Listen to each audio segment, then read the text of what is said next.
Continue alors sur ce qu'on avait pu parler un peu ce matin.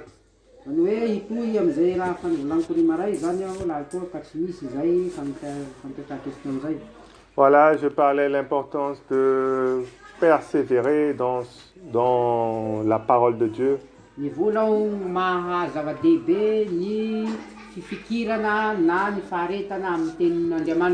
Voilà, je rappelais ce matin qu'on peut entendre beaucoup de choses, entendre beaucoup de paroles, mais si on ne les met pas en pratique, ça ne sert à rien.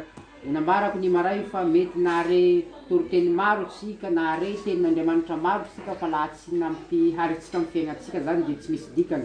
Voilà, c'est pas le fait d'entendre beaucoup de la parole de Dieu sur plusieurs jours ou d'aller à l'église. Tsy hoe ny fahajanjinana amin'ny tenin'Andriamanitra amin'ny andro maromaro na ny fandehananao an-deglizy zay ro zava-dehibe. Et ce qui change notre vie, c'est qu'est-ce que nous on fait avec la parole de Dieu dans notre cœur. Fa ny tenin'Andriamanitra zay apetratsika amin'ny fotsika ao ro afaka magnova ny fiainatsika. Et je disais que ce que Dieu veut, c'est qu'on puisse porter du fruit, qu'on puisse arriver à maturité. Tian'Andriamanitra hamoa voatsika ary tian'Andriamanitra hiroso hankany amin'ny fahamatorana amin'ny tenin'Andriamanitra. Du coup, on expliquait ce matin qu'en fait, le cœur de chaque personne était une terre. Dia niazavako tamin'ny maray fa ny fotsika tsirairay zany dia ampitovy amin'ny tany. Et que Dieu envoie des hommes, Dieu envoie des ouvriers pour lancer la semence, la parole de Dieu dans le cœur de chaque personne. Andriamanitra maniraka olo, maniraka mpanompony zany mba hamafy ny teniny zany amin'ny zay tanitsika zay. Et la Bible dira que la parole de Dieu, elle est capable de sauver les âmes. Nambaran'ny Baiboly fa ny tenin'Andriamanitra dia afaky magnavotsy ny fagnahy tsy ho very. Et que malheureusement, dans certains cœurs, la parole de Dieu va être jetée et il n'y aura aucun effet, il n'y a rien qui va se passer. Fa ny mampalahelo misy ny fon'olo zany zay amafazana ny tenin'Andriamanitra fa tsy laitsy manahaka vatolampy rey ka la tsisy azo atao aminy. Voilà, dans certains cœurs, on va voir quelque chose qui commence à pousser un peu, mais ça s'arrête. Ary tena misy zany hoe le raha afafy aminao zany dia hita zany fa mitiry fe tsy tapitapotsy zay zany dia rava. Dans d'autres cœurs, ça va être un mélange où finalement rien ne porte du fruit. Ny hafa sasany koa zany dia ao le tenin'Andriamanitra fa mifangarokaro amin'ny raha hafa dia tsy mamoa voa. Mais la terre que Dieu veut pour nous, c'est la bonne terre. Fa ny tany zay itiavan'Andriamanitra antsika zany dia ny tany tsara, tany lonaka. C'est celle qui va porter du fruit. Tany zay mamoa voa. C'est celle qui entend la parole. Tany zay mijanjy ny teny. Qui la comprend. Ary mahafantatsy azy soa. Qui la garde. Ary mitanjaka azy mare. Et puis après, la quatrième chose, qui porte du fruit avec persévérance. Ka ny amin'ny fahaefatsin'izay zany dia mamoa voa zany noho ny amin'ny faharetana. Voilà, une fois qu'on a compris qu'en fait notre cœur c'était une terre et que la parole de Dieu c'est une graine, maintenant on peut mieux s'occuper de notre cœur. Zany hoe zany afaky mikarakara ny fotsika tsika am'izao raha toa ka fa mahafantatsy fa hoe tena fotsika eo dia sahala amin'ny tany dia tany lonaka afaky handray ny tenin'Andriamanitra soa. On a pu voir également que Dieu veut qu'on puisse s'occuper de notre cœur comme la chose la plus importante pour nous. Tian'Andriamanitra zany tsika dia hikarakara ny fotsika eo ary hametraka azy ho laharam-pahamehana zavatra tena lehibe eo amintsika. Et que Dieu veut maintenant qu'on puisse mettre notre cœur comme la priorité dans notre vie pour voir les résultats, voir la parole de Dieu agir. Ary tena tian'Andriamanitra zany tsika dia tena hanao vaindohan-draharaha ny fotsika zany zay amafazana ny tenin'Andriamanitra ka lonaka mandray azy sy magnatanteraka. Voilà, du coup maintenant je parle un peu de vraiment l'idée de persévérer avec la parole de Dieu, quelle que soit la situation. Zany hoe hambarako zany ny dikany hoe manakory ny atao hoe faharetana amin'ny resaka tenin'Andriamanitra, amin'ny faharetana sy am'izay fanapahan-kevitra maritra. Voilà, parce que peut-être vous allez dire, oui, j'ai entendu, tu m'as dit des belles choses, tu m'as dit tu fais ci, tu fais ça, et ça va donner tel résultat. Kana dia maro zany raha misamborovoro zany rehtsika amin'izay fotoan'izay hoe ny resaka an'izao, ny resaka an'izao, ny resaka an'izao dia mila mana faharetana avao. Et moi, j'ai essayé de mettre tout ça en place et ça n'a pas marché. dia zaho zany mambola aminareo zany fa ninino savorovoron-draha dia matoka va fa tsy hanana fa fangejanantsika zay laha tsika mifatotra amin'ny tenin'Andriamanitra. Et depuis, j'ai tout abandonné maintenant. J'ai laissé cette affaire. Dia asa milaza zany aho fa azotsika vela zay manomboka an'izao ary tsisy dikany. Et moi, je dirais simplement, tu n'as pas vu les fruits parce que tu n'as pas persévéré. Dia magnambara amitsika aho fa mahatonga anao tsy hamoavoa zany dia ny tsy faharetana amin'ny tenin'Andriamanitra. Voilà, du coup, c'est de savoir dans quelle position on est. C'est ça qu'il faut comprendre déjà. Zany hoe zany ny tiatsika ho hafantatra am'izay zany dia hoe mipetraka ia marina zany ny safiditsika. Voilà, du coup, ici, la Bible dit qu'en Jésus-Christ, nous sommes plus que vainqueurs. Dia ambaran'ny Baiboly fa amin'ny Jesosy tsika dia mihoatra ny mpandresy.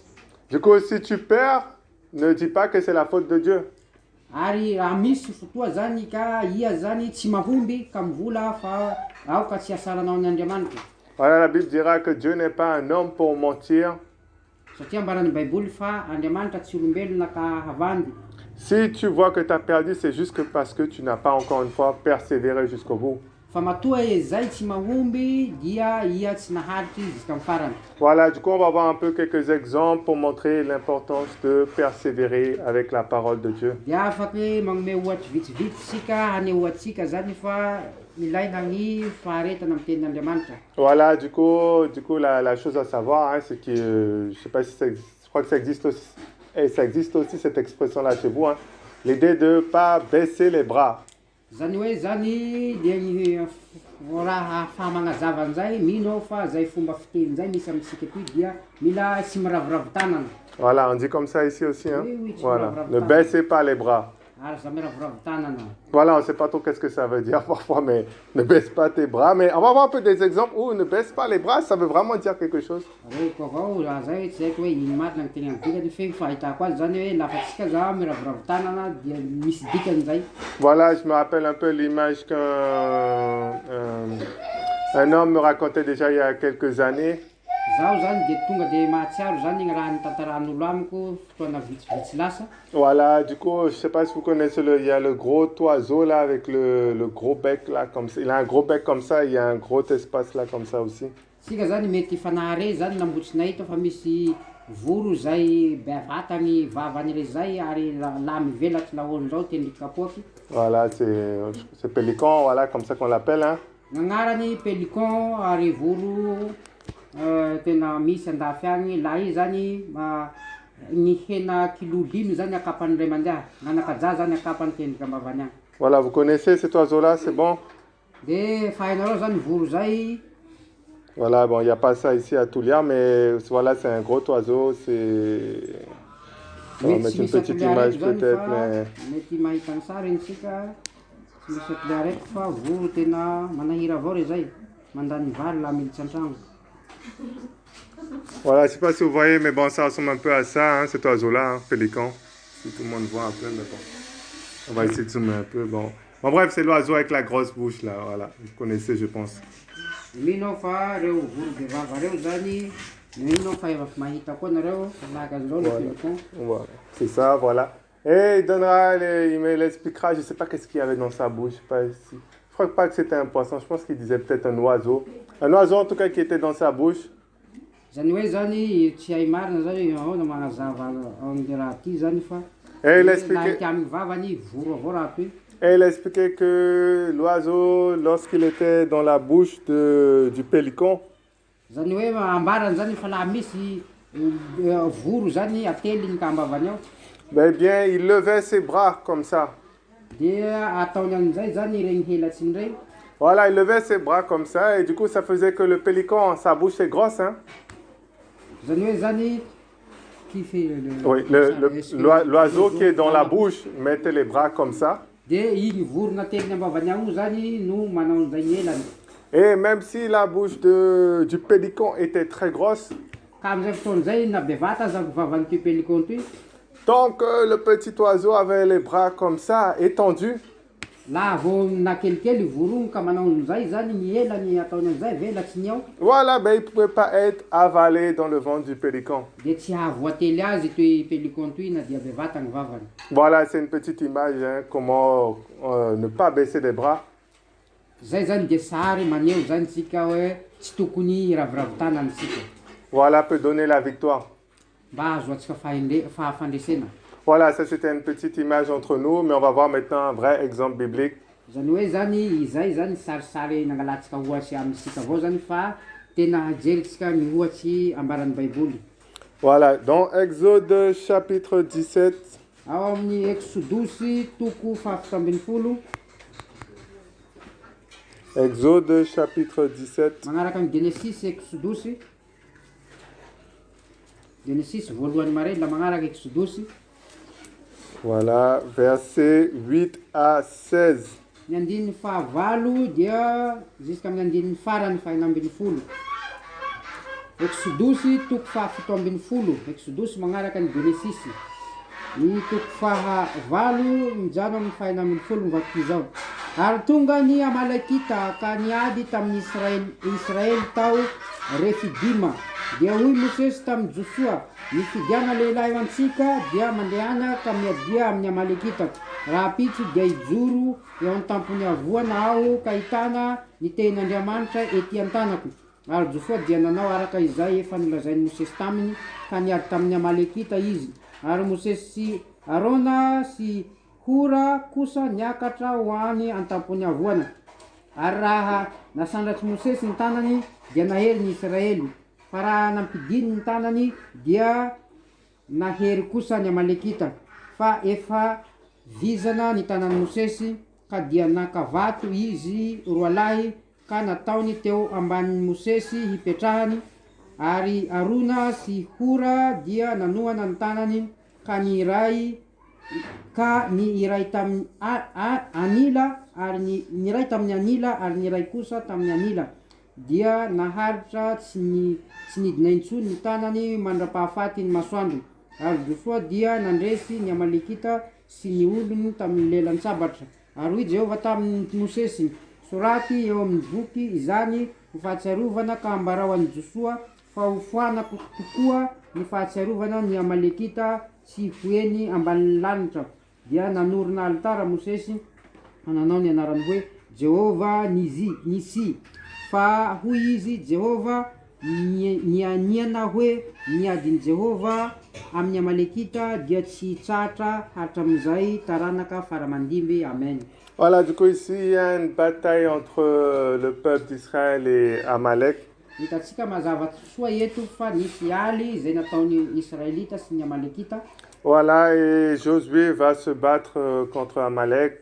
Ka Josua tamin'izay handeha hialy miaraka amin'ny Amalekita. Voilà, et la Bible dira quelque chose d'un peu étrange, on dirait, quand on regarde.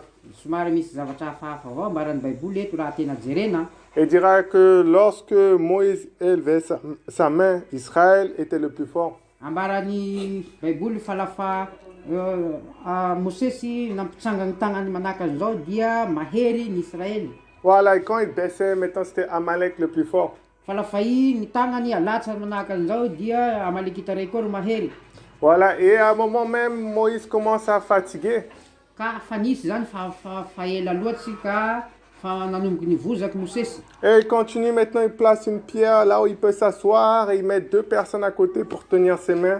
Ary farany zany nanahevitsy dia nangalaky vato rozy dia nipetrahan'ny Mosesy dia nisy olo roa lahy amizay zany nampitsangany regny tagnany ray rozy roe. Voilà, Aaron et Hur maintenant l'aident malgré la fatigue à tenir et garder ses mains élevées. Ka i Arona sy Hora noho ny Mosesy fareraky rozy ro nagnampy azy hampitsanga ny tagnan'ny Mosesy ray avao. Et au verset 13 maintenant, on a bien écrit que Josué vainquit Amalek et son peuple au tranchant de Ary l'épée. hitatsika mazava tsara zany amin'ny andininy fahatelo ambin'ny folo fa Josua nandesy ny Amalekita sy ny olony tamin'ny lelan-tsabatra. Voilà, du coup, je ne sais pas si vous avez déjà essayé un jour de lever votre main comme ça et de voir combien de temps vous pouvez tenir. Sy haiko na fa agny andro agny ora dia hampitsanga ny tagnatsika tsika tsy raviravitana. Voilà, mais la Bible dira qu'à un moment, ses mains étaient fatiguées. Dia mivolagna baiboly fa misy fotoa koa rety tagna reto mba vozaky. Voilà, comme je pense que vous avez déjà vécu ça, lorsque vous gardez votre corps dans une position très longue, il y a des crampes qui commencent à venir. Ary mety famahay an'izay nareo fa laha ia zany ro misy zany fihetsika ataonao zany mitsanga maharitsy avao zany na mipetraky maharitsy dia tsy maintsy vahotsy ny tomboky nagnitagna. Voilà, vous sentez plus telle ou telle partie de votre corps ou de votre main, c'est comme ça au bout d'un certain temps. Ary am'izay fotoan'izay zany sahala goly ny tagnanao tsy misy hainao zany hoe tagnako zao tena goly tsy misy raha renao. Mais la Bible dira que Moïse n'a pas abandonné après à cause de la fatigue, mais qu'ils ont continué et il a eu du soutien pour tenir ses mains en l'air. Anefa ambaran'ny baiboly na dia teo aza fahavozana nahazo an'i Mosesy dia tsy nalatsany ny tagnany fa le tena niezaky zany natsangany avao. Voilà, et dans cette bataille-là, on voit encore un autre bon exemple de la persévérance. Dia am'izay ady sahala am'izay dia afaky mangalaky ohatsy hafa ndraiky koa tsika momba ny faharetana. C'est-à-dire qu'ils sont dans la victoire tant qu'ils font quelque chose qu'ils gardent jusqu'au bout. Zany hoe tsy maintsy mandresy rozy laha ohatsy ka miaritsy zany ary mifikitra amin'ny zavatra zay ifikira. Voilà, tant qu'ils continuent que à Moïse a les mains élevées, la victoire est assurée. Zany hoe zany laha toa rozy zany dia manohy zany mampitsanga ny tagnan'ny Mosesy dia azo antoka fa azo ny fandresena. Voilà, parce qu'ils sont partis de la position victorieuse que nous avons en Jésus. Satria amin'ny fihetsiky fijoro zany zay ahazoa fandresen'izay tsika de tsy iza fa amin'ny Jesosy. Voilà, ce que j'explique, c'est qu'en Jésus-Christ, on a déjà toute la victoire, tout a déjà été accompli. Ka zany hoe laha ohatsy ka mipetraka amin'ny Jesosy zay tsika dia anagnatsika tanteraky raha iaby dia ny fandresena. Et que maintenant, la seule chose que nous devons faire, c'est garder notre terrain, tenir ferme jusqu'au bout. Zany hoe ny raha tokony tokony ataontsika zany dia mitazona an'io tanintsika eo zany dia mba ho tonga hatramin'ny farany ary mba tany lonaka hatramin'ny farany azo fandrese. Et c'est en tenant jusqu'au bout, c'est là maintenant que la victoire se manifeste. La maharitsy am'izay tsika ziska farany dia mazava azy fa miharihary ny fandresena. Mais malheureusement aujourd'hui, beaucoup n'ont pas cette persévérance, c'est pour ça qu'on voit tous ces échecs. Fa ny mampalahelo am'izao dia tsy maharitsy ny olo ka maro ny olo tafalatsaka any amin'ny faharesena. Du coup, quelle que soit la situation, il est bon toujours de garder la parole. Si Dieu a dit, par exemple, que je suis une nouvelle création en Jésus-Christ, zany hoe na ino raha misy eo zany dia zava-dehibe zany itazonatsika mafy amin'izay zay faharetatsika zay satria tsika de fa olombavao amin'ny Jesosy. et si peut-être je ne vois pas encore dans ma vie pratique comment je vis une vie plus sainte pour le Seigneur, Raha toa zany ka amin'ny ankapobeny sarotsy amiko zany hoe manao akory ny fomba fiainana tsotra ao amin'ny tompo. la Bible dira qu'il faut persévérer parce que nous sommes déjà victorieux. Dia ambaran'ny baiboly fa mila maharitsy tsika satria efa mpandresy hatrany. Et si on persévère, on verra la parole porter du fruit. Zany hoe laha tsika maharitsy zany dia mahita tsika ny tenin'Andriamanitra zay mamoavoa. Voilà, si on reprend à nouveau, comme je disais, l'image ou la vérité même commençait, c'est que nous sommes cette terre avec cette plante. Zany hoe laha somary rambesiko ndraiky zany hoe amin'ny hoe ny azavako teo hoe tsika zany salatany dia ny voa zany sy amin'ireny voninkazo. Et ça, c'est la parole de Dieu. Ary tenin'Andriamanitra zay. Et si vous plantez, ben, vous n'avez pas le fruit directement le lendemain. Zany hoe laha ia zany mamboly hazo androany tsy voatery ka hamaray dia mahazo vokatsy. Et l'objectif de la foi, c'est de persévérer même si on ne voit pas encore les fruits. Zany hoe ny tena tanjon'ny finoana zany dia mahanana faharetana na dia mbo tsy mahazo vokatsy aza. Mais c'est de savoir que la parole pousse, elle grandit et que très bientôt, elle va porter du fruit. Ary mila mahafantatry mazava tsara fa io teny io zany dia maniry dia mitombo ary tsy maintsy mamoavoa afara agny. Mais si on se relâche, on va terminer comme la deuxième terre de la parabole du semeur. Karaha tsika zany ro miala mihahaky manahaky ny ambaran'ny tenin'Andriamanitra amin'ny tany faharoa ambaran'le fanoharana. Voilà, la Bible dira qu'on n'aura pas de consistance en nous et lorsque le feu ou l'épreuve va venir, on ne va pas tenir. Dia ambaran'ny baiboly zany dia tsy misy fahamatorana amitsika amin'izay fotoan'izay fa lafa misy zany raha misy eo amitsika dia mangozohozy. Voilà, du coup, il faut bien se rappeler qu'en même temps, c'est une croissance d'une plante, mais aussi c'est une bataille que nous faisons contre les œuvres des ténèbres. Ary mila mahatsiahy zany tsika fa azo arina amin'ny hoe fitomboan'ny ny fitomboan'ny hazo zany le raha fa ny tena izy zany dia ny fandresena ao anaty faharetana. Voilà, du coup, chaque bataille que tu peux voir dans l'Ancien Testament, il y a beaucoup de batailles. C'est une bataille, c'est pour te montrer comment toi tu dois mener le combat également. Zany hoe isaky ny mieritseritsy zany a mamaky satria maro zany ny aly zay miseho tany amin'ny testamenta taloha dia milaza iaby rehefa zay manana faharetana zay ro mandresy. Voilà, c'est pas que tu vas prendre le Kalachnikov et aller faire des choses dehors. Sy hoe iha manday kalaknikov na manday lefo maniotioko zay va anao zao hoe mandresy aho fa manala lefo maniotioko toy. Mais tu vas utiliser les armes que Dieu nous donne ici dans sa Fa parole. fampiasanao ny fitaovam-piadianao men'Andriamanitra agnatin'ny teniny ao zany ro azo antoka azo fandresena. Voilà, ce que je veux dire par là, c'est que si tu vois la parole qui ne porte pas encore du fruit dans ta vie, ça ne veut pas dire que ça va jamais porter de fruit. Zany hoe ny tiako volagna amizay laha iha zany misy ady atrehinao zany na misy fambolena ataonao zany dia tsy mamoa eo noho zany zay tsy midika zay fa hoe tsy hamoa intsony le zavatra. Mais ça veut dire que tu dois persévérer encore pour voir les fruits venir. Fa izay zany dia mitaky anao zany hanana faharetana hatrany zany izy hatramin'ny hahazoanao vokatsy. Voilà, on va prendre un autre exemple, là où il y a une bataille également à nouveau. Ary ny voatsy hafa koa zany dia misy koa ny ady vaovao hafa. Voilà, cette fois-ci, c'est plutôt une guerre civile, hein, c'est dans le pays même, à l'intérieur du pays. Ary raiky toy koa zany dia ady mipoko izay misy amin'ny firenena anankiray. Voilà, dans le livre de Juges, Dia ao amin'ny bokyny Pitsara.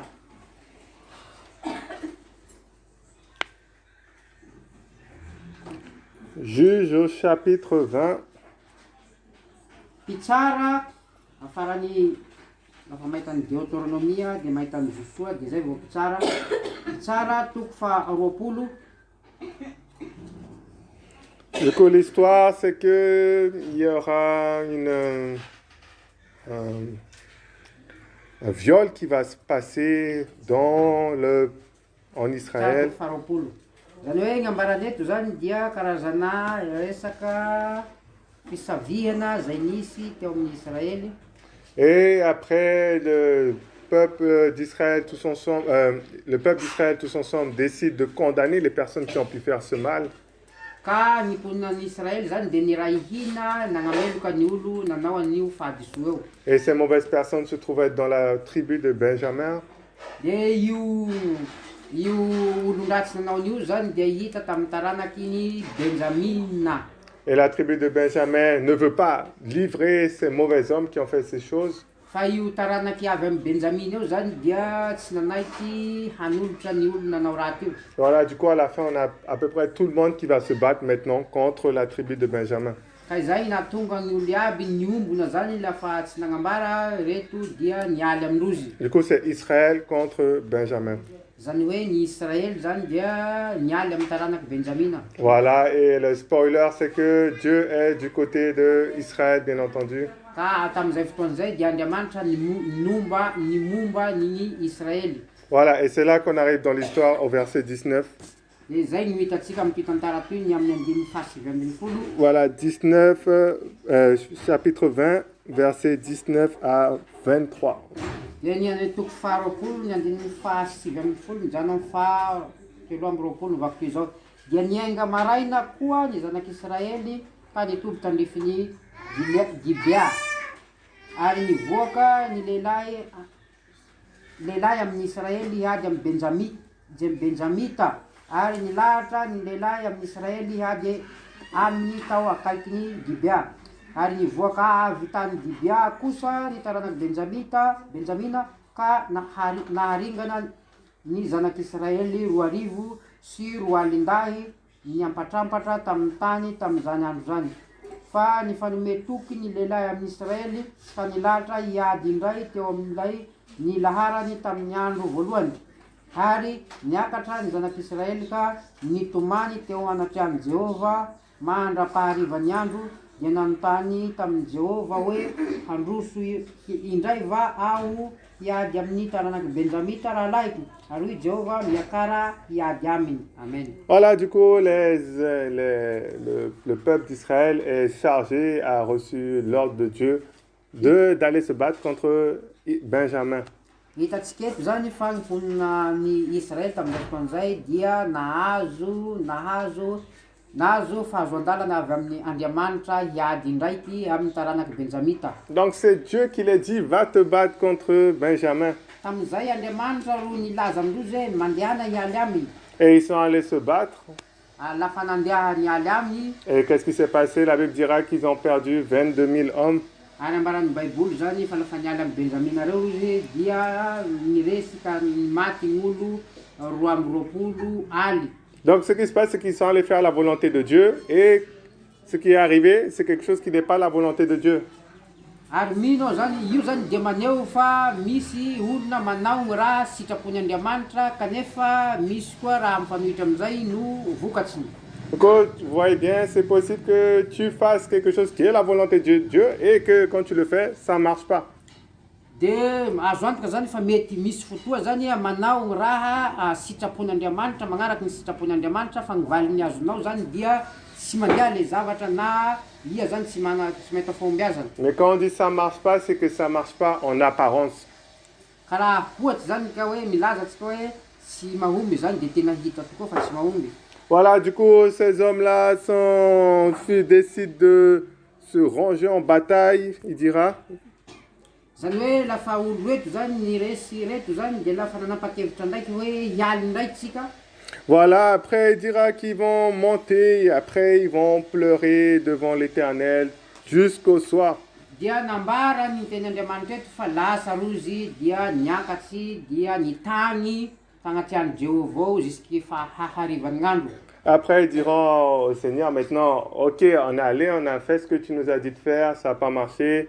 Maintenant ils disent, est-ce qu'on doit encore monter contre eux, contre Benjamin? Ka nagnotany rozy zany Andriamanitra teo zahay nanao zay raha nampanovinao anay nefa raha vokadratsy ny azonay ka amizao koa ve zahay handeha ndraiky zahay hialy amindrozy. Et là l'Éternel dira, montez contre eux. Ary nivola Andriamanitra hoe ndagny nareo miakara hialy aminy. Voilà, du coup l'histoire elle est vraiment, c'est une histoire avec beaucoup. Maintenant on veut vraiment savoir qu'est-ce qui va se passer là. Eto zany dia tantara toy somary tantara tena aleo zany dia tena hantiatsika mazava tsara hoe ino ny tena niseho. Voilà, il est dit, va te battre contre eux, ils vont se battre, ça marche pas. Satria Andriamanitra fa nivola hoe ndagny hialy aminy nareo nefa lafa nialy rozy niresy. Voilà, et maintenant quand ils vont lui redemander, ok, on a fait tout ça, on a fait le combat, ça n'a pas marché, qu'est-ce qu'on fait encore? Ary eto ndraiky rozy nivola hoe fa nataonao an'izay zahay nampialinao aminy nefa tsy nandeha ka amizao zahay agnontany anao ndraiky dia magnome alalany ay ka ino ny atao. Et là il dira, maintenant va te battre encore contre eux. Ary Andriamanitra nilaza hoe ndagny hialy amindrozy ndraiky. Je sais pas, peut-être les gens peut-être dire, bon, peut-être la première fois, tout ça, il y a eu un petit blocage. La deuxième fois là, ça va marcher. Ary tsy azo de retim-ponina reto zany dia tsy nisalasala tamin'izay fotoan'izay fa hoe satria nisy raha nisakanantsika taloha ao ka sady tena natoko rozy hoe mety handeha amin'ny raiky toiky. Voilà, c'est ce qu'on peut penser. Maintenant, on va lire maintenant qu'est-ce qui va se passer la deuxième fois, la deuxième attaque. Ary hitatsika mazava tsara andaotsika mba hamaky zany hoe nanao akory zany lafa nialy fagniroe rozy iny niseho. Versets 24 à 28, c'est la suite. Dia ny andininy faefatra amby roapolo sy miafara amby valo amby roapolo zay ny magnaraka azy dia ovakitsika. Ary zanak'Israely dia nandroso tamin'ny andro faharoa hiady tamin'ny taranaky Benjamina. Dia nivoaka avy tany Gibea ny Benjamita hiady amin'ny indray tamin'ny andro faharoa ka naringana ny zanak'Israely 7,000 sy iray alin-dahy niampatrampatra tamin'ny tany nahatrabatra avokoa ireo rehetra ireo. Dia niakatra ny zanaky Israely rehetra sy ny olona rehetra ka nankany Betela. Dia nitomany sy nipetraka teo anatrany Jehova ary nifady hanina tamin'izany andro izany mandra-paharivany andro. Ary nanatitra fanatitra odorana sy fanampihavanana teo anatrany Jehova izy. Dia nanontany tamin'ny Jehova ny zanak'Israely fatao ny fiaran'ny faneken'Andriamanitra tamin'izany andro izany. Ary Finehasa zanaky Eliazara zanaky Arona nijanona teo anoloany tamin'izany andro izany ka nanao hoe mbola hivoaka indray va aho hiady amin'ny taranaky Benjamina raha laiko sa hitsahatra. Ary Jehova miakara fa raha pitso dia hatolotro eo an-tananao izy. Amen. Voilà, du coup, cette fois-ci, c'est l'inattendu. Il retourne une deuxième fois et il perd à nouveau pour cette deuxième fois. Cette fois-ci, ils repleurent encore, mais cette fois-ci, ils vont jeûner également. Ary ny tagny tagnatrany Andriamanitra ndraiky tsika fa ino raha misy nampiandrozy fifadian-kanina. Voilà, la Bible dira qu'ils vont même offrir des holocaustes et des actions de grâce. Dia ambaran'ny Baiboly zany fagname fagnatsodorandrozy fagnaty mpihavanana. Et maintenant, Dieu, pour la deuxième fois, il dit, partent combattre. Et pour la deuxième fois, maintenant, ils ont une deuxième défaite. Dia nanao zany nandia tamin'ny faharoe zany dia nandia nialy faharoe zany fa ny raha niseho zany mbo le faharesena faharoe ndraiky olo nisy. Du coup, la volonté de Dieu, c'est qu'ils puissent se battre et gagner. Kanefa ny sitrapon'Andriamanitra nefa dia lafa miady dia tokony mandresy. Et pourtant, cette fois-ci, en apparence, ils ont encore une deuxième défaite. Kanefa eto amin'ny tantara toy eto dia nanandia rozy nomen'Andriamanitra lalana dia mbola miresy avao fagnondroeny. Et voilà, du coup, maintenant, on commence à dire, est-ce qu'on doit, il redemande encore à Dieu la troisième fois maintenant, est-ce qu'on doit maintenant, enfin, il redemande la troisième fois, est-ce qu'on doit maintenant se battre contre les fils de Benjamin ou est-ce qu'il faut abandonner tout ça? Ka ny mpolo ndraiky aloha sy fagnitelo magnotany any Jehova hoe moa ve hiady amin'ny Benjamita ndraiky zahay sa hajano tsy hiady. Et là, l'Éternel dira, vas-y, car demain je les livrerai entre vos mains. Ary eo zany Andriamanitra vao nilaza hoe mandehana anareo fa hamaray dia hatolotra eo an-tananareo izy. Voilà, et du coup, sur les 20 versets après qui vont suivre, ils vont expliquer leur stratégie, comment les battre. Ary hitatsika fa nanomboka amin'ny andininy faharoapolo ny vakitsika eo zany dia nisy zany zay paipaikady amina fahandrozy niady. Voilà, je sais pas pour ceux qui font l'armée ou qui étudient un peu les stratégies de guerre, mais ça va être une stratégie un peu classique dans la Bible, de retrait plus embuscade. Ka ho an'izay zay manana resaka fotoana zany mba handinika mombamomba ny paipaikady andesy amin'ny resaka fiady dia eto zany paikady somary hafahafa zany ambaran'ny Baiboly eto toy. Et on aura après, enfin, qu'est-ce qui s'est vraiment passé à la fin, au verset 46 à 48. Ary ho jerentsika zany hoe fantatro hoe ino niseho zany ny tena zava-nisy Voilà, any amin'ny. Si vous voulez relire un peu la stratégie qui a été mise en place, vous pourrez relire un peu ce soir hein, tout ce chapitre. Raha toa zany ka afaky manam-potoa nareo hamaky an'io paipaikady io zany dia afaky mamaky azy. Chapitre verset 46 à 48. Exactement. Ary ny Benjamita rehetra izay lavo tamin'izany andro izany dia 10,000 sy 4 alin-dahy na tantsabatra lehilahy nahery avokoa ireo rehetra ireo. Fa nisy 900 lahy nihodina ka nandositra nakany anefitra ho any amin'ny harambato any Rimona dia nipetra tao efa volana. Ary ny lehilahy amin'ny Israely niverina indray tany amin'ny taranaky Benjamita ka namely azy tamin'ny lelan-tsabatra hatramin'ny olona tao an-tanàna ka hatramin'ny biby fiompy ary izay hitany dia nodorany tamin'ny afo avokoa. Amen. Voilà, du coup, il dira que cette fois-ci, ils ont fini par les vaincre totalement. Amizay zany ambareto fa amin'ilay nitoraky ty dia zay rozy vonaresy. Voilà, il dira qu'il y aura 25 000 personnes qui avaient l'épée qui ont été tuées. Ary nambarany zany fa misy olo 25 alina ny zay nahatantsabatsy no maty lavo. Et au bout de la troisième bataille, c'est là que finalement ils gagnent la guerre.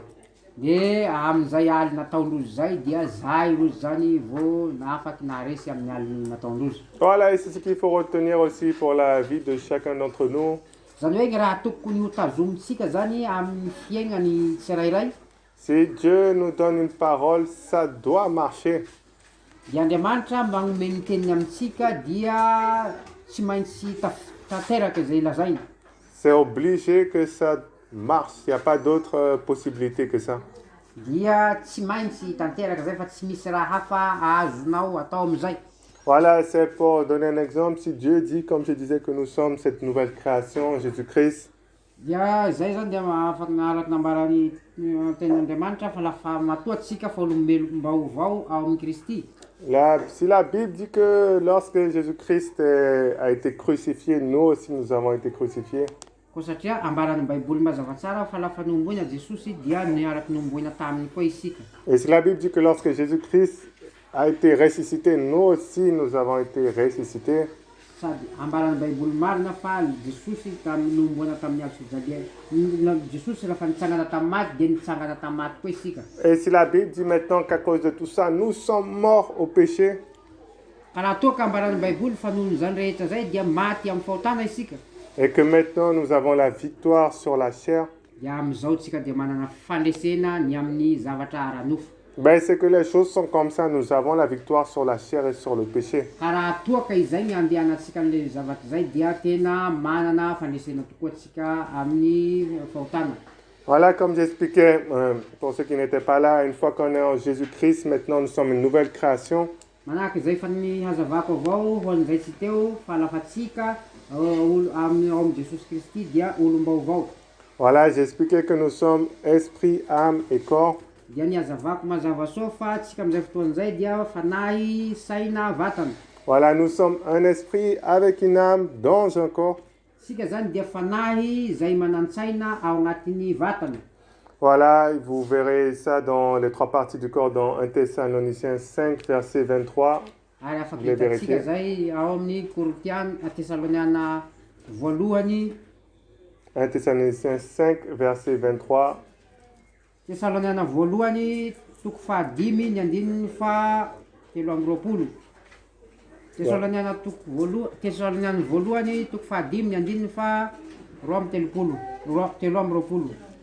23. Oui, c'est ça. Ary Andriamanitry ny fiadanana ane hahamasina anareo samy ho tanteraka ka aoka harovana avokoa ny fanahinareo sy ny ainareo ary ny tenanareo tanteraka ka tsy hanantsiny amin'ny fihaviany Jesosy Kristy tompontsika. Voilà, l'esprit, c'est notre vrai être, c'est notre vraie personnalité. Zany hoe ny fagnahy igny ho tena maha olo antsika, igny ho maha za ho ahy sy maha ianao. Voilà, lorsque tu meurs, c'est ton esprit qui sort. Ka zany hoe lafa tsika zany maty dia fagnahitsika igny miala zay.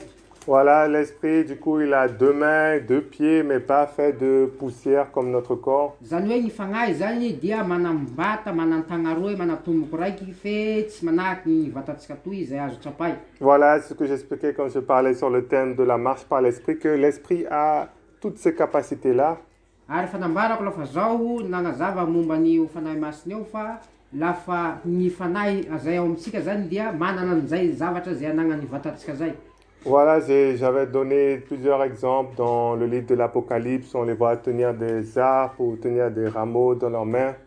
Dia nambarako zay lafa tsika amin'ny Apocalypse agny nagnambarako an'izay dia misy le fanahy dia afaky mitanjaky raha an-tagnany egny. Voilà, du coup, ce qu'il faut savoir, la résurrection des morts n'a pas encore eu lieu. Dia aoko fantatsy mazava tsara fa ny fitsanganana amin'ny maty, ny fitsanganan'ny nofo amin'ny maty dia mbo tsy misy amizao. Voilà, la Bible dira qu'au son de la trompette, que tous les morts ressusciteront. Fa ambaran'ny baiboly fa lafa mitsoky ny trompetra zay vo mitsangana olo aby.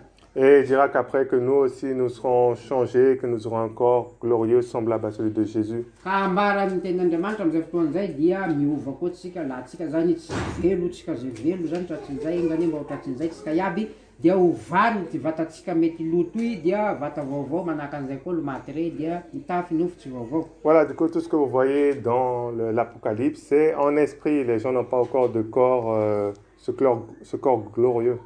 Zany hoe ny raha teo hitatsika any amin'ny bokin'ny Apokalypsy dia ny olo zay efa maty agny re hatramizao zany mbo tsy manana io vata feno voninahitsy io. Du coup ça c'est notre esprit, l'âme c'est la partie consciente, là où on pense, on aime, on réfléchit.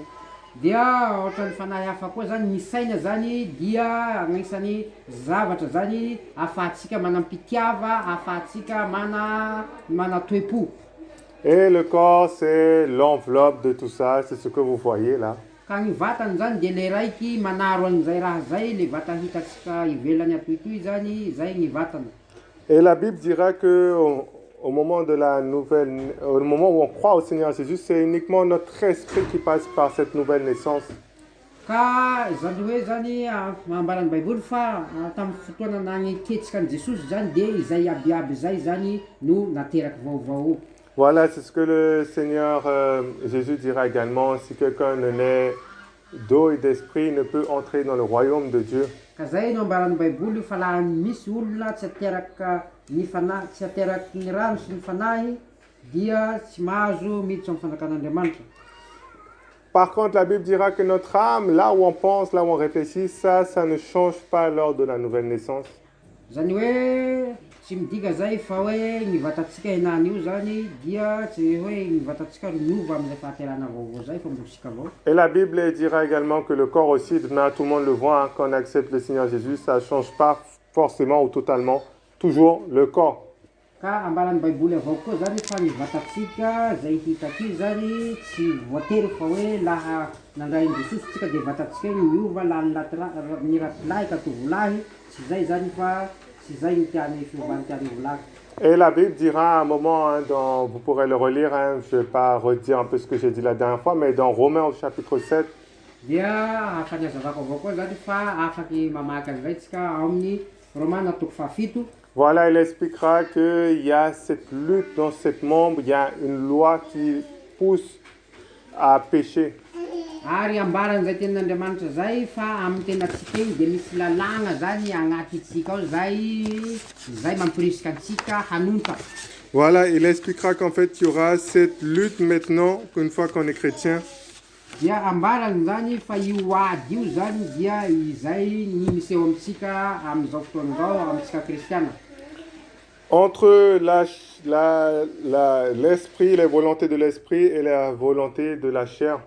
Eo anelanelan'ny sitrapon'ny fanahy sy ny sitrapon'ny nofo dia.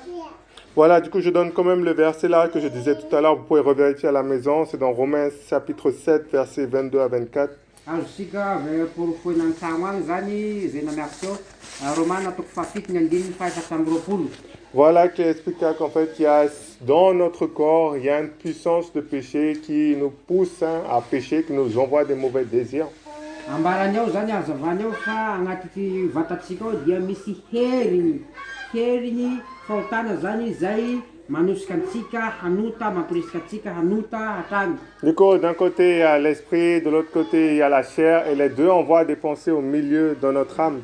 Satria agnilany misy ny fanahy, agnilany misy ny saina, dia ireo raha reo zany dia misy ny tena, dia ireo raha reo zany mampiroboka antsika ao agnatin'ny fahotana. Et c'est là que la Bible dira qu'il y aura une bataille à faire, maintenant une lutte à faire contre les mauvaises pensées. Ary ambaran'ny baiboly fa amin'izao tsika enan'izao dia miatrika ady mafy tsika amin'io eritseritsy raty io. Voilà, du coup, pour ceux qui étaient là, vous savez c'est quoi la référence? C'est 2 Corinthiens chapitre 10. Ho antsika zay eto zany dia ino magnambara amin'izay fa ao amin'ny Koritiana Chapitre 10, versets 3 à 5. Koritiana faharoa toko fahafolo ny andininy faha.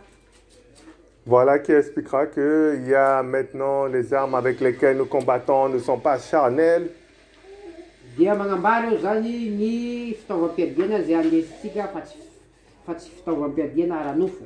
Voilà, mais que nous renversons toute hauteur ou toute forteresse maintenant qui s'élève contre la connaissance de Dieu. Dia miady atrehintsika zany dia ady zay kila raha iaby agnatintsika ao mampirisika antsika reo zany dia mila arodantsika reo. Et que maintenant nous amenons toute pensée captive à l'obéissance de Jésus-Christ.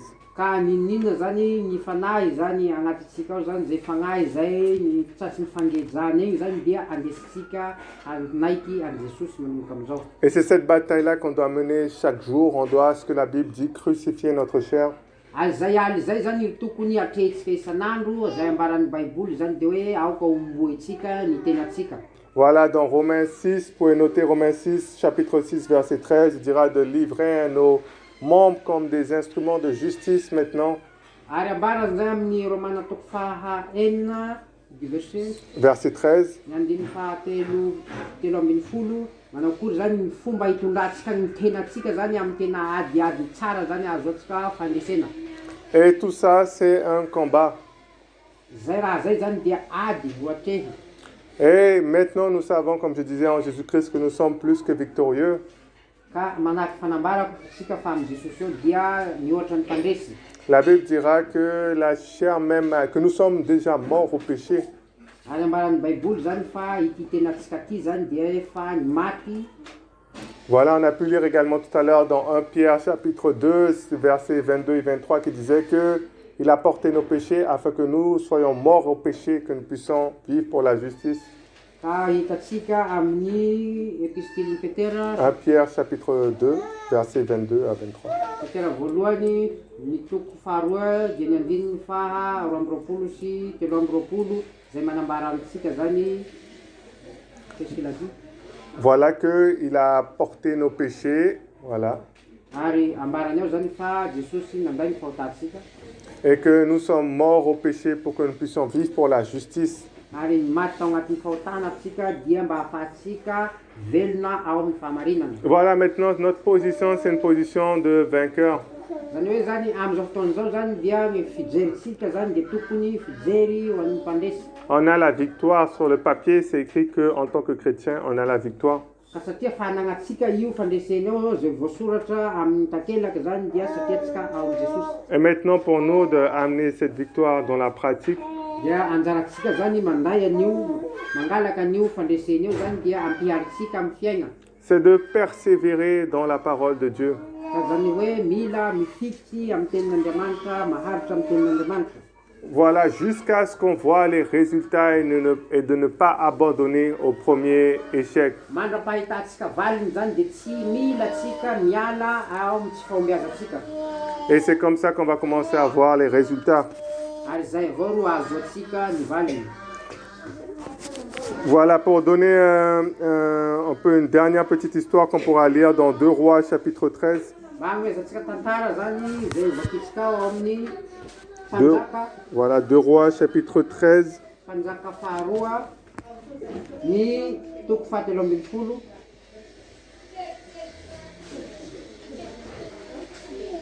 Dia tsika zany miara mamaky ny fanjaka, boky ny fanjaka faharoa toko fahatelo ambin'ny folo. voilà, versets 14 à 19, une autre petite histoire. Ny andininy fa efatsy ambin'ny folo dia amin'ny jano amin'ny fahasivy ambin'ny folo tantara kelikely zany ambara eto. Ary Elisa dia narary ny aretina izay hahafaty azy. Ary Joasy mpanjakan'Israely nidina nankany aminy ka niondrika nitomany teo ambony tavany Elisa ka nanao hoe rikaky eo ny kalesin'ny Israely sy ny mpitain'ny soavaly. Ary hoy Elisa taminy, maka tsipika sy zana-tsipika, ary dia naka tsipika sy zana-tsipika izy. Ary hoy izy tamin'ny mpanjakan'Israely, henjano ny tsipika dia nohenjany. Ary Elisa nametraka ny tanany teo amin'ny tanan'ny mpanjaka, ary hoy izy, voay ny varavarankely antsinanana, ary dia novoay. Dia hoy Elisa, alefao, ka dia nalefany. Ary hoy izy, zana-tsipikany famonjeny Jehova dia zana-tsipikany famonjeny hahahoa ny Siriana. Fa amely Siriana ao afeka ianao mandra-pandinganao azy. Ary hoy koa izy, raisiny zana-tsipika dia noraisiny.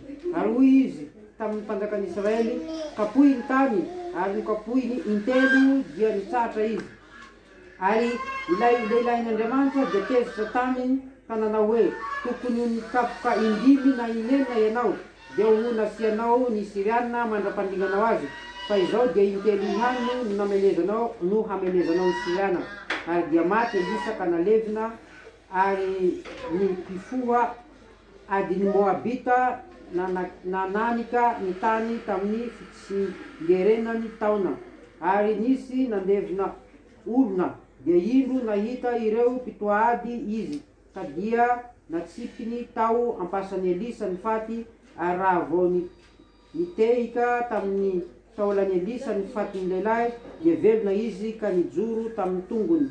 Ary Hazaela mpanjakan'ny Siria nampahory ny Israely tamin'ny andro rehetra nanjakan'ny Joahaza, fa Jehova namindra fo taminy sy niantra azy ary nitsindro azy no nifanekeny tamin'ny Abrahama sy Isaka ary Jakoba, ka tsy naharingana azy na naisotra azy tsy ho anatriany mandrakan-kehitriny. Amen.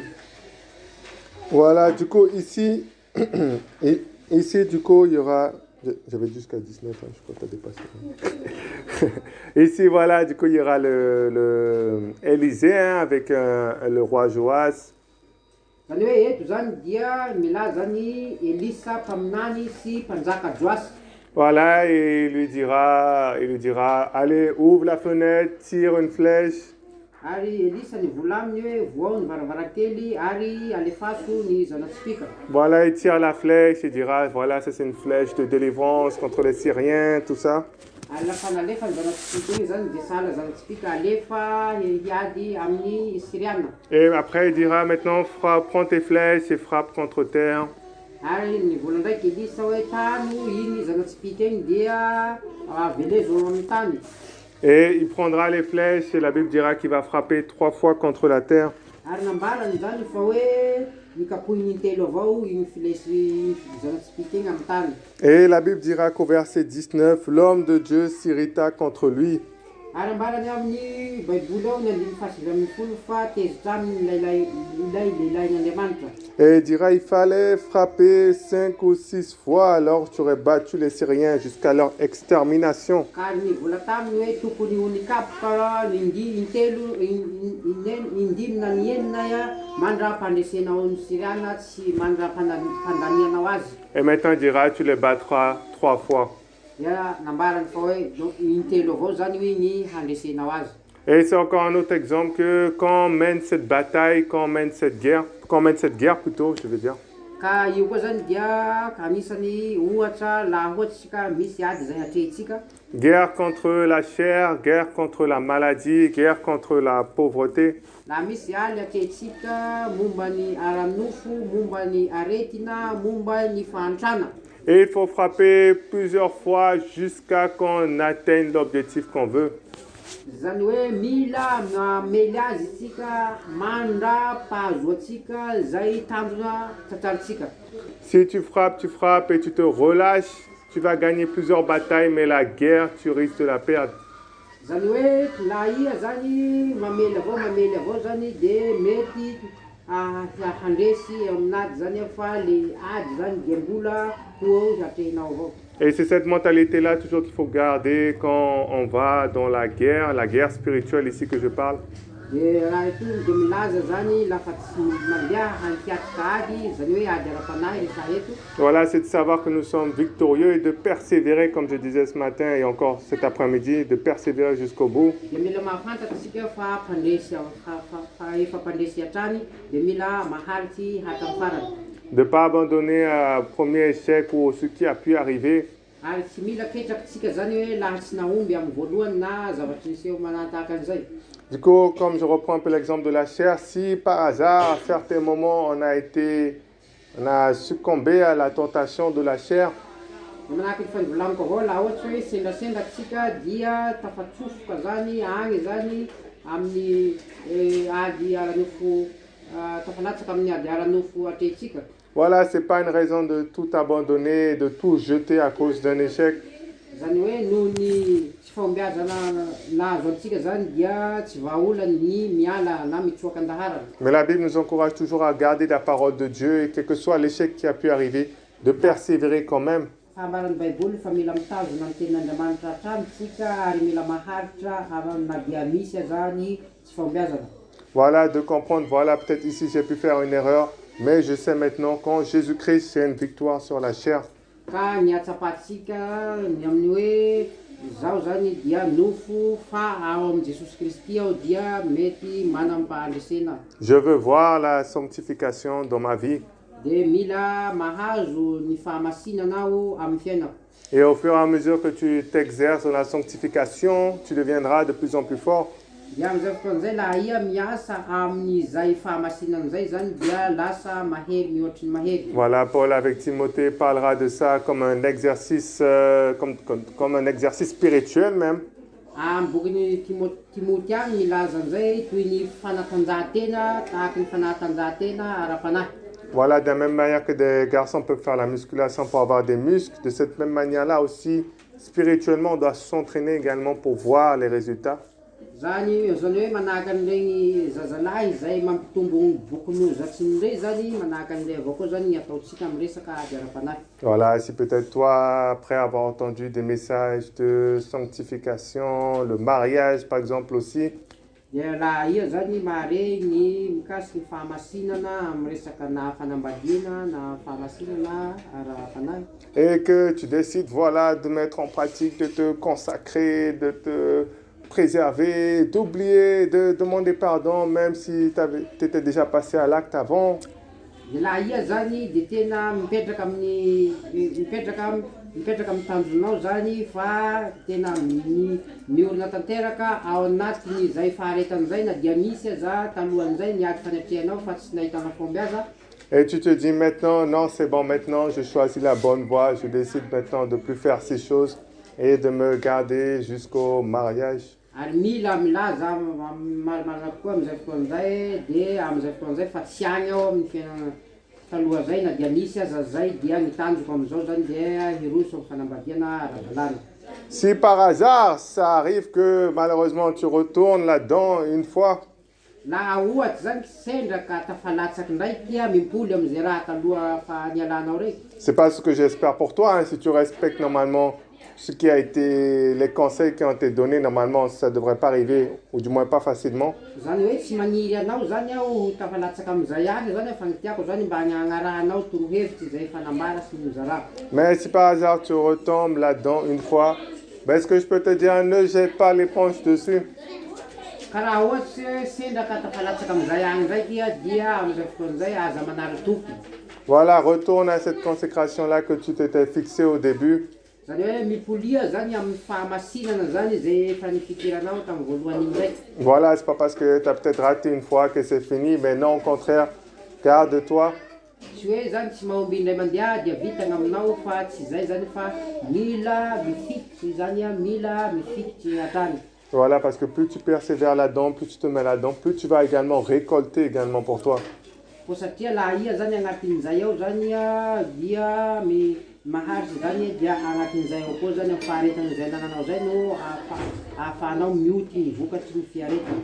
Voilà, et en continuant comme ça dans la sanctification, tu vas commencer à avoir des progrès dans ta vie, dans tel domaine ou dans tel autre domaine. Raha ohatsy zany tsika mipetraka amin'izay fahamasinana zay zany dia mahita zany fombiazana hatrany amin'ny fiaina zay atrehantsika na amin'ny lafininona na amin'ny lafininona. Voilà, ça c'est valable pour le mariage, c'est également valable pour la guérison physique. Que si tu crois au Seigneur Jésus et tu persévères, tu verras la guérison également dans ton corps. Ko raha mino an' Jesosy Kristy sa miorina tanteraka maharitra ho aminy zany dia zay raha zay zany na ino ataonao na amin'ny fanambadiana agny na amin'ny zavatra hafa dia na amin'ny resaka fahasitranana ara-nofo dia tanteraka avao koa. Et c'est pareil aussi, on peut encore donner le thème aussi sur le succès, sur le travail également. Dia mitovy amin'izay avao koa zany lafa amin'ny resantsika ny lohahevitsy ny fahombiazana sy ny fanambinana. Si tu décides d'entreprendre des choses et que tu vois que ça ne fonctionne pas, ça ne marche pas, Laha ohatsy zany ia ka fa nanapa-kevitsy nanao an'izay raha zay ka mahita fa tsy mandeha araky ny tokony ho izy, c'est pas que la parole de Dieu ne fonctionne pas, tsy midika zay fa tsy hoe ny tenin'Andriamanitra ro tsy mandeha. mais c'est que la plante pousse. Et maintenant, il faut être patient pour qu'elle puisse porter les fruits. Fa zany hoe mba agnatin'ny maniry le hazo eto dia mila miandry tsika fa misy fotoa dia tsy maintsy hamoavoa. Voilà, et ce principe-là est valable pour tous les deux autres domaines de la vie que je n'ai pas cités, je n'ai pas tout dit, j'ai juste dit quelques-uns. Ka izay fipetra resago zay zany dia hita manoloana ny lafin'ny fiainany rehetra zany na ino lafin'ny fiainana hatreny na ino dia zay zany ny ahafahantsika mahazo fombiaza. Donc tu es vainqueur en Jésus-Christ. Zany hoe mpandresy ao amin'ny Jesosy Kristy.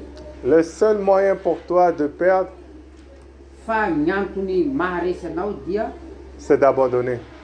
ny fialanao tsy faharetana. Et ça, l'ennemi va faire de son mieux pour que tu puisses abandonner par ta propre décision.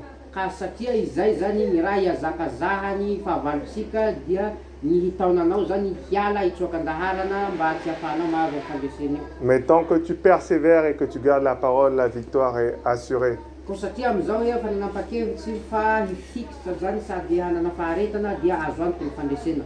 Voilà, je remercie Dieu alors pour ce temps qu'on a pu avoir. Alokatran'Andriamanitra ao amin'izay fotoa zay niarantsika zay. Dieu Père, merci encore pour ta parole, merci encore pour tous ces exemples que tu nous donnes.